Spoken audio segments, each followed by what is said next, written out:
Ladies and gentlemen, round 2, another Infernal Shrines. I hope it's Cho'Gall again. For T.B.A. is like, we know we totally beat to a pulp the Cho'Gall draft, but we want to try it. let's see how it goes. I think maybe a ban on Kerrigan this time? Is she gonna get through again? That was so crazy that she even got through on this map. It will be interesting to see if we see Kerrigan or that Mal'Ganis spend out here on Infernal Shrines for sure. The Kerrigan, I feel like, is either banned out or someone gets it in the first rotation. But we'll have to see as we get into the bans. T.B.A. banning.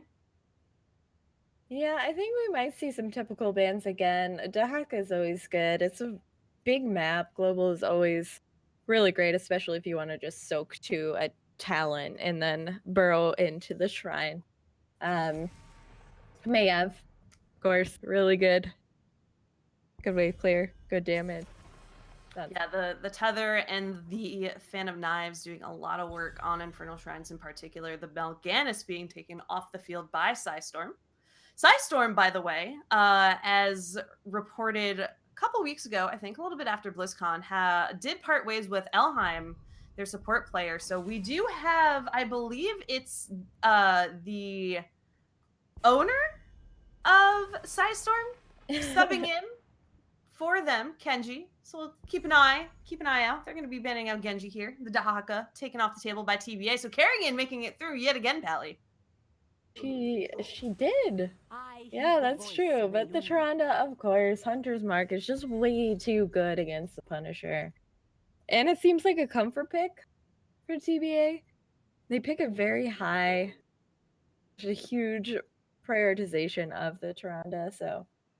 Yeah, there is a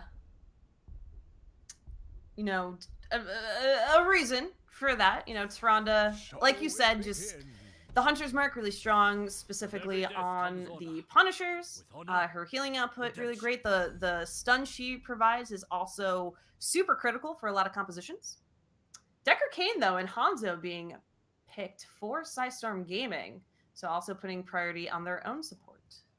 That doesn't surprise me. It's a little bit easier to choke out supports, and I know there are a lot of good ones still available, but Deckard with the roots and crazy healing, 2 very powerful ults. It's smart to pick it up pretty early because that can easily be banned out. And we get the Blaze Rainer in the 2-3 from T.B.A. That means Kerrigan is still available. Kerrigan is still available. Rainer again in the hands of T.B.A. We saw phenomenal job there. So expecting that Hyperion yet again. The main question for me now is Blaze in the main tank role in here, as there's been a lot of changes and a lot of people have been saying Blaze finally in the position to be able to run that main warrior. So we'll have to keep an eye on maybe do we see Blaze in the offlane or not. I think in this comp, he would definitely be the offlane. Those two are so squishy, and he doesn't provide enough to protect Rainer and Tyrande. So I would definitely say against the Leoric, even though typically Blaze would lose that lane. He's gonna hold up better than a lot of the other offlaners that are available. Yeah, Leoric has a lot of value as well on this shrine. The Sonya as well. So that's double off, not tank with the Sonya Leoric. Okay. Coming in. And we have Deckard likely giving additional shielding with those potions as a talent. So that gives me a lot of questions of what that third option might be. I don't think Psistorm is any stranger to running the triple melee, the triple warrior composition, but there's that Kerrigan and there's the Malthael as well. So we do have a main tank Blaze with Malthael in the off lane for those rotations on top of Kerrigan for the shrine clear and simply the push and damage as well. So this is still looking really great for T.B.A. Yeah. Purple Warrior's a little bit scarier now into that multi-ul. Okay, it is Junkrat. I mean, Sonya is very, very good on the shrines, good at getting camps, and good at wave clear. So this is her best map. Yep. Guess the main tank Leoric? Sonya and Leoric will, I think, maybe share the duty a little bit, kind of pass it off, see who's feeling well. I do absolutely love the Junkrat because what I think might end up happening, you have Sonya for the wave clear, but not necessarily full-time shrine control. You get in, you get as much clear as you can. You have Leoric for that same reason, able to Wraith Walk both in and out of that area. But the entire time, you have Hanzo poking on your backline with those scatter arrows and that in the arrow shot, and you also have Junkrat lobbing bombs at you as well. So sure, Raynor has healing on his own, and Malthael has self-sustain, and Blaze has self-sustain, and Kerrigan has additional shields, but those grenades coming out, not easy to deal with. That's insane poke. You just nailed that. Junkrat is so good against this team because he doesn't have to get close to them in order to do a lot of damage. It has all that displacement too, so I mean, I don't know, I like it. Yeah, I like it a lot, and Junkrat's kind of one of those, I don't want to say secret tools in that respect that people don't necessarily think about, but it is going to be very curious to see how it plays out here. So let's get this started. Let's introduce these teams. In the blue, we are going to have Psistorm Gaming. We will have NSJ playing Hanzo. Kenji Muyo will be on the Deckard Kane. HeroesHype will be on Junkrat, Stronger on Leoric, and Enavir on Sonya. On the red side, once again, we have T.B.A. with Camille on the multi-ul again, Hunter CJ on the Blaze, Fun Buns on the Raynor, BN on the Tyrande, and JTR on the Kerrigan. I'm just seeing chat catch up in a couple minute delay. Also, can't believe that Psistorm didn't ban out the Kerrigan. JTR again on this hero had a phenomenal showing in our first set and already getting very aggressive here in the mid lane. Yeah, I think it's just they're not scared of the Kerrigan. She's not too great into this team. She's very good on the shrines, but she's not gonna threaten a Leoric necessarily or a Sonya, so maybe they thought we don't have to ban it because she can never get to her backline. Potentially it. I think she can still get back there, especially in rotations. And so far, Sonya being able to keep that top lane pushed back. Malthael can't really get those really fast rotations with that Pale Horse that he picked up, but hold on here. In mid, the sun comes out. Enavir getting really low, trying to spin to win to escape. Barely getting out. The push-in is there for survivability, but Leoric might be going down. Stronger, trying to show his might on that Leoric, but it might all just be bones falling to the ground. Sun is there, and Leoric falls. Everybody falls. We also have the Kerrigan and the Raynor go down there, so it's actually Psistorm won that engagement. I know, and they're on the chase still. Tyrande trying to stall, but we see the grenades coming out from HeroesHype, being able to get the kill on the Tyrande there. Some help from Sonya. And that's what I mean. Junkrat is such a good harasser. And the distance on those grenades, especially now that you have put some English on it, extending that range and that travel distance, just means he can poke all day long and be in a really safe position to do so that you can't do anything about in a safe manner. And we have Slam build from Sonya. This is very interesting. She's going to clear the shrines even faster, but she's going to have significantly less survivability. So this is more of an assassin Sonya build.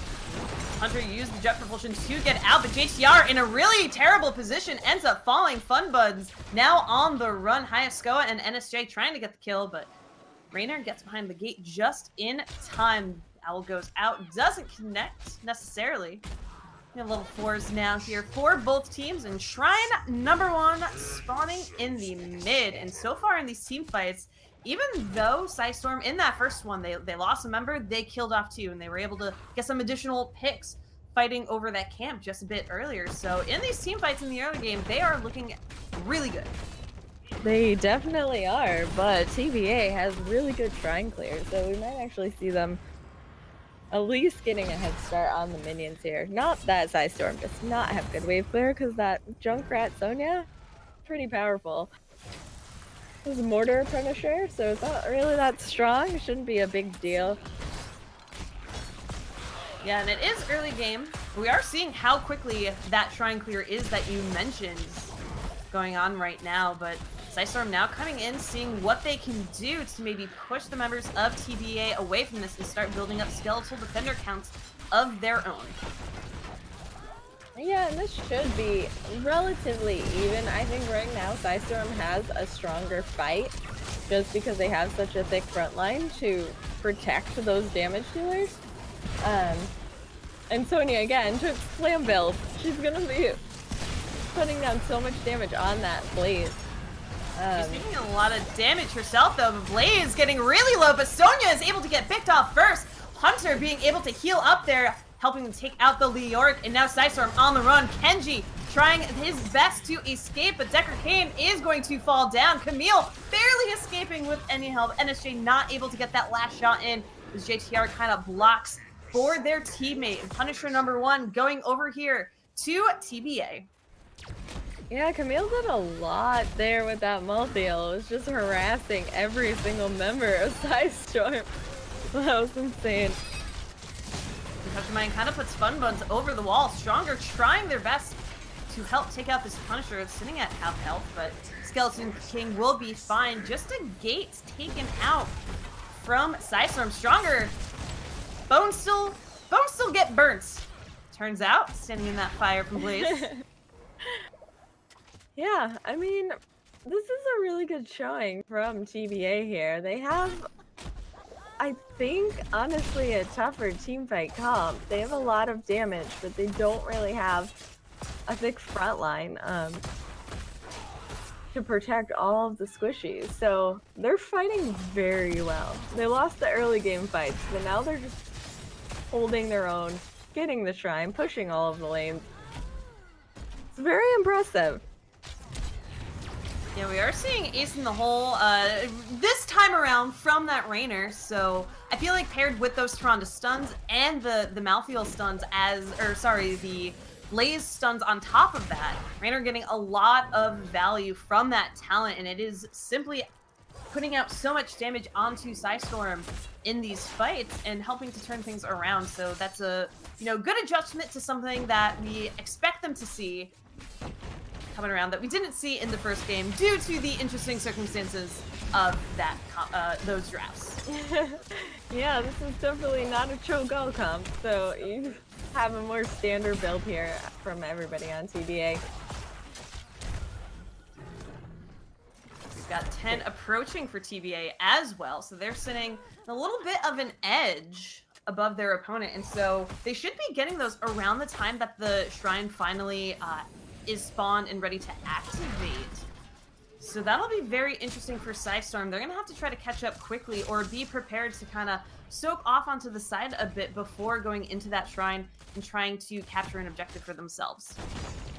And we did see Sonya open up the top lane a little bit, so when a shrine crosses on top, that's gonna be extremely helpful. BN took a lot of damage there from that effort from Psistorm, trying to get a pick, be able to survive for the time being. And T.B.A. has done a really good job in responding to any of the macro pressure that Psistorm has really been putting out, and they have they have 3 tools to do it between the Blaze, the Kerrigan, and the Malthael, and even with the assistance of that Rainer. So they are simply staying on top of their lanes. 10s are here actually for both teams ahead of this shrine spawning. So this is going to be, I think, do we see Psistorm finally turned on entirely? The last rites comes out though onto Sonya Camille, getting the solo kill there. The Dragon Arrow goes out trying to stun Malthael, but misses, and NSJ coming to support. They are committing a lot of resources to killing this Malthael. The Entomb comes out, doesn't catch. JTR coming into the fight, Pally. He is so slippery. Camille is doing a great job using his teleport to just stay out of danger. And look at that, they turned the fight around. Drained all of the ults from Psistorm and then walked away, all healthy. Psistorm committed so much to trying to get that pick, and they didn't get it, and they lost several members as well. So all in all, in that scenario, definitely not great marks for Psistorm in that showing. So they're going to at least try to get a camp, but Leoric going to fall yet again. Enivir trying to go get the spin to win damage onto BN and Funbuns. Lunar Flare goes out, misses. Hunter getting really low. The last rites is there. Sonya going to be taken out again along with Leoric, but Hayaskoa is on the trace. Maybe this time they can get the kill onto Malthael. But no, still going to get away. T.B.A just cannot die right now. Except for Blaze, but... That was Riptire, so... Riptire could kill any low health hero. And he was trying to take all of the damage to protect Camille, who was just getting away with 2 health every single team fight. And Kerrigan was able to get the shrine, so... Another Mortar Punisher, Frozen Punisher. My bad. We have a Frozen Punisher this time, which I feel like is the only saving grace that Psistorm really has right now in the situation. It's not the Arcane, so you can at least defend against this a little bit easier. Camille again going into an Enivir. Blaze coming in for the fun. The last rites is out yet again, and another kill, and we're at 3 stacks right now for that last rites. And the more this keeps on going, this Malthael is going to complete that heroic quest soon. Dragon Arrow out, and 2 minutes out as well. The Orc is still going to go down. And there goes the Deckard and the Hanzo. This comp, the Malthael Raynor Kerrigan, works out so well for T.B.A. It's a great map for it. I love the Raynor's Raider coming out. I was actually really hoping for the Hyperion. I almost kind of bet on it, but kind of just looking back at these talents now, having that Raider to poke on that backside and really get into Hayaskoa on that Junkrat, where before we were talking about simply the distance that Junkrat can keep himself from the rest of the enemy team, can partially, I don't want to say be solved, but mitigated by something like that Raider. So that's a really great pickup, able to chase down also on the Decker Cane on that Hanzo. So great adjustment again coming out from Funbuns on that Raynor. Really impressed with how he uses, or how they utilize different talent trees in different situations for the hero. Yeah, that was a very smart pickup. I wasn't even thinking that, but you're right. Oh, we do have a disconnect. Uh-oh. Okay. All right, we're going to have a quick pause while we have someone reconnect to this game. Level 14 to 12 in favor of T.B.A. So, Pally, if you're Psistorm, they've been kind of struggling in a lot of these fights that they've been going into. What do you adjust now at that we're in kind of the mid going into the late game to try to swing things around, try to open up the map for yourself? So I think the Sonya is having a lot of difficulty with the Malthaels and might want to switch Sonya out for the Leoric, potentially, or more just roaming gank. I think a good way they could get back is just roam, find a member of T.B.A, kill them, and then instantly they're on the same talent tier. And they've actually been doing a really good job with keeping their structures. They've lost both both Punishers, and they only lost bot structure because there was a hard push in the talent lead. So they're actually doing a really good job. Even though they're losing the team fights, they're holding on to their structures. Yeah, they're holding on. They're soon going to be down. Oh, the Dragon Arrow connects. The Entomb does capture Funbuds. Enivir going in with the Whirlwind, trying to get that out to stay a while. And listen, catching 4 members of T.B.A. They get the kill onto Malthael. Finally, the Maelstrom is out from GTR. But T.B.A. now on the run. And wouldn't you know, Psistorm able to pull it around, turn things in their favor just like that, Pally. Yeah, that right there, that's what they had to do. Take one person and kill them. Easy peasy. All focus one person, get one in Entomb, and then throw everything they have down on them. And Psistorm now taking advantage of this man up on the field, being able to get a couple structures out in their favor, starting to close this experience gap.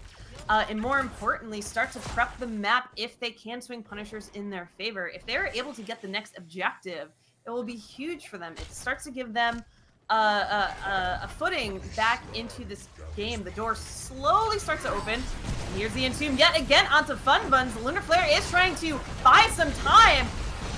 Dragon's Arrow comes out. Fun Bun's going to go down. Tyrande as well. And this is a bloodbath. Wanted for 2. Still Wild and Listen coming out from Kenji. Camille able to stay alive, trying to maybe get the last rights out, but is going to fall. The Riptire is going to be unleashed. Junkrat, though, going to fall. The grenades are there. NSJ and Kenji surviving along with JTR here. Pally, this is starting to get explosive. This is insane.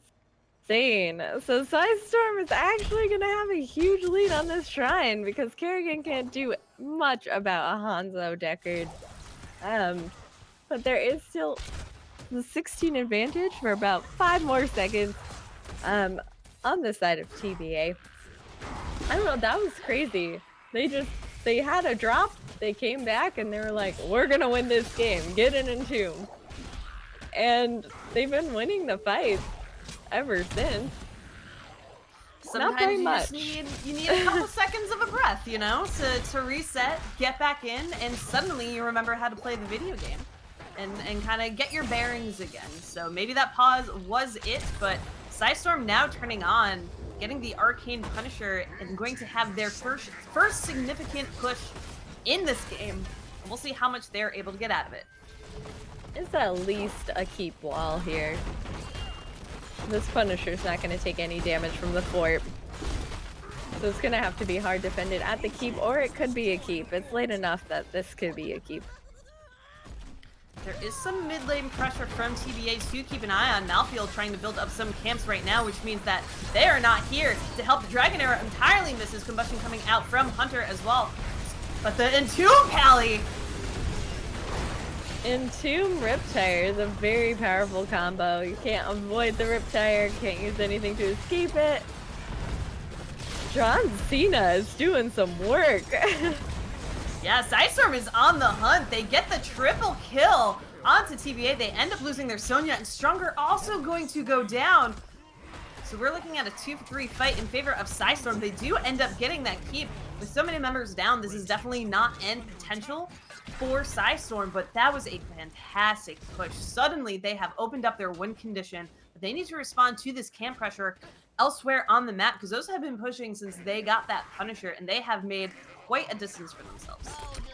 Yeah, I mean, there's this camp bot too. That's gonna take down that keep wall.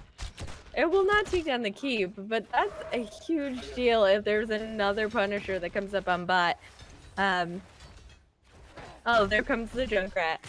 But a thing to look at, combustion. We have combustion this game instead of bunker, which is very interesting, especially because there is that Junkrat, so you can avoid Riptire if you've got bunker.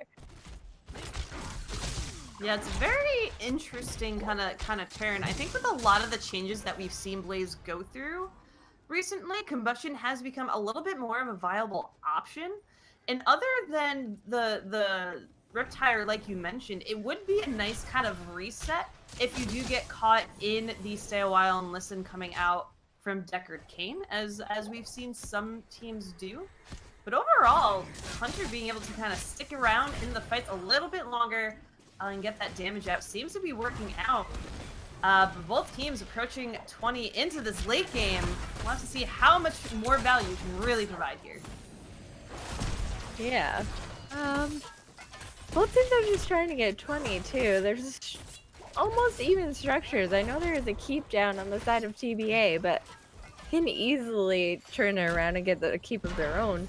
But yeah, this is actually a very close game.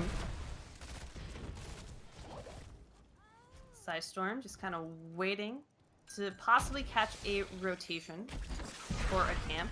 Waiting to pounce. They're going to start defending this fort. Perhaps there's the opportunity. The Dragon's Arrow is available, so we might see play come out from them. The Entomb is there. Dragon Arrows, and Camille immediately melting. The last rights did end up going out, though, but does not get the kill. This is a very tough fight to take. Both teams are really close to 20. Just want to get 20 safely before your opponent. Hunter trying to zone, uses the jet propulsion to save Fun Buns, ends up going down. High Sko, though, using the concussion mine to get a little bit closer to Reina. The grenades are coming out, but the scatter arrow from NSJ helps secure the kills. And that is 4 members down, and Psistorm immediately rotating. They're going to push with these catapults. And Pally, this is looking like it might be game. I think this is definitely game, unless Tyrande is able to take down all 5. I believe. By Tyrande, right? Also, totally. maybe before she got reworked with all the owl sniping. Yeah, but this not today. Score's falling really fast, Pally, so this game, T.B.A. will be knocked out. Psistorm Gaming going to continue this run through the HeroesHype Amateur Series today. GG's on Infernal Shrines, really coming back again in that late game. Something just kind of suddenly clicked. Maybe, again, we were shaking out a little bit of the rust earlier. Maybe Psistorm had to do the same.